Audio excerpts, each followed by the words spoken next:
Where do I need the most support right now? What prevents me from asking for help? Who could be part of my support system?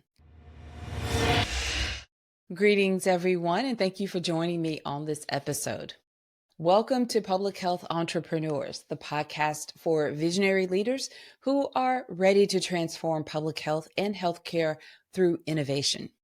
I'm your host, Dr. Charlotte Huntley, and as a public health entrepreneur with over 25 years of experience in healthcare and public health, I understand the unique challenges and opportunities that come along with bridging multiple disciplines. If you are an interdisciplinary professional, a high-functioning leader with expertise across different fields, then you know what it's like to see opportunities that others often miss. You understand the gaps, you see them, you're very well aware of them in our current system, and you have a lot of ideas about how to make things better. However, sometimes having a unique perspective can feel a bit lonely, especially when you're often the one that others turn to for answers. Where do you go when you have questions and you need guidance? I definitely understand. And I want you to be encouraged. So, in today's episode, we are going to specifically talk about the lonely journey of high functioning leader.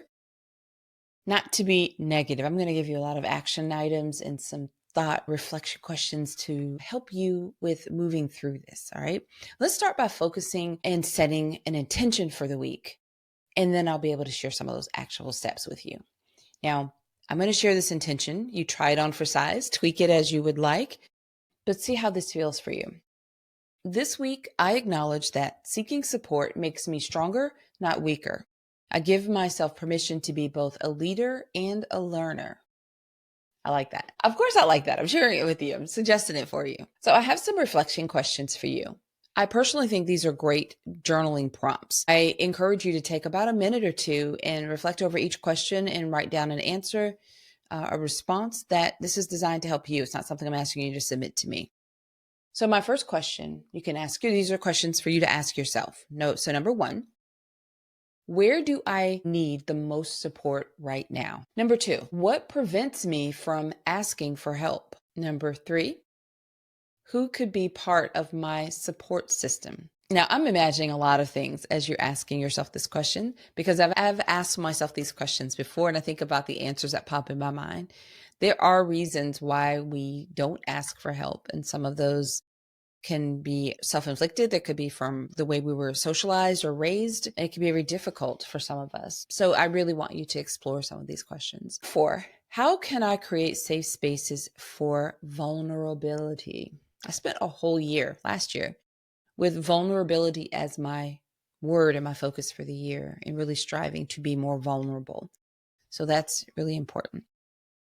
Number 5, what would make me feel less isolated? I'd like for you to, like I said, take about a minute or two. You can certainly take longer, but explore each of these and journal those out. That can be great for you as you continue on this journey, specifically for the topic that we're focused on. Now, I have some action items for you. You can try these on. You don't have to do all of them. You can pick and choose, of course. But my first one is a support network mapping. So list current supporters. Who are the people that you think of as your current supporters? Identify your network gaps. Where do you need support that you don't have support? Research communities. Where are the communities that you could become a part of that would provide you with the support that you need? And then also plan connections. If you don't plan for it, sometimes it doesn't just magically happen. So support network mapping is the first action item. Get your support system organized by conducting a monthly audit.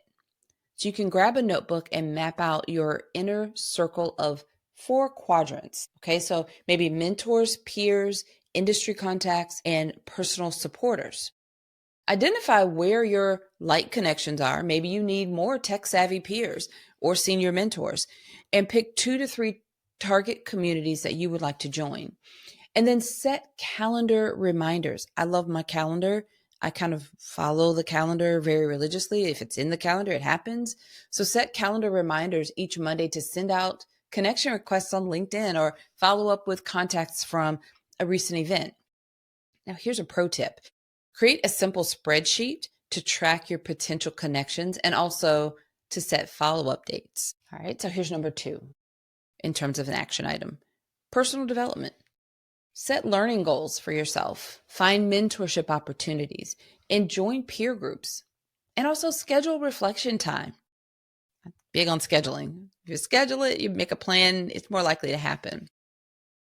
So kickstart your personal development by blocking out maybe 3 2-hour slots each month for focused learning. Pick one core skill per quarter, like data analytics or team management, and find relevant online courses, books, or workshops. Get tactical about mentorship. Identify 3 potential mentors and draft personalized outreach messages explaining what you admire about their work. And set recurring calendar blocks every Friday morning for 30 minutes of reflection sessions where you document process, or you can document your process for how you're going through these things I'm suggesting, or you can document your progress and your challenges. I would suggest another, like a dedicated leadership journal. Now, if you're listening, you're thinking, I don't have time for all these different journals. Maybe you have a journal with multiple sections, but I like having a journal with a theme and a purpose. So if this is your leadership journal and your reflection journal, I think that's a great way to kind of keep a collection of those thoughts together. Okay, so my third action item and suggestion for you is relationship building. Schedule connection calls. Join professional groups, plan networking events, and create accountability partnerships. Someone who's going to say, hey, did you do the thing that you said you were going to do? Turn relationship building into a systematic process by scheduling 2 15-minute coffee chats every week with different contacts. Join 2 professional groups that match your interests and block off time for their monthly meetings in advance. Create a simple networking tracker in your notes app, like name, the last contact date, and some key topics that you discussed with that person, and any follow-up items. Find an accountability buddy and set up bi-weekly meetings, maybe 30-minute check-ins with a specific goal to review. Now, it sounds like a lot. I'm not suggesting you do all of these things. I'm just trying to give you a few examples of how you can put some of these actionable items into play. All right, so here's the 4th, and that's boundary setting. There's a whole lot that we could talk about around this, but define your work limits and create self-care plan. I've recently done that myself. I had to revise my self-care plan. I realized that what I did before was no longer serving me well enough, so I updated my self-care plan. Set communication boundaries. That's really important. And plan recovery time. So lock in your boundaries by creating a non-negotiable schedule. Mark out specific time blocks for your deep work, like 9 a.m. to 11 a.m. every day, and recovery Wednesday afternoons, for example. For recovery time, it could be that you have Wednesday afternoons off. And for personal time, no work emails after 6 p.m. That's a good boundary. You have to stick with it. And then even building a morning routine. I love a good morning routine.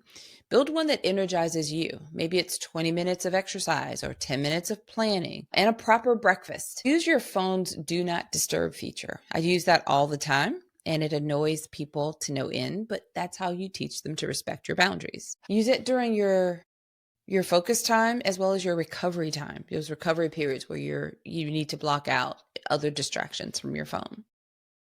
And here's a bonus move. Block out Fridays for no meetings after 2 p.m.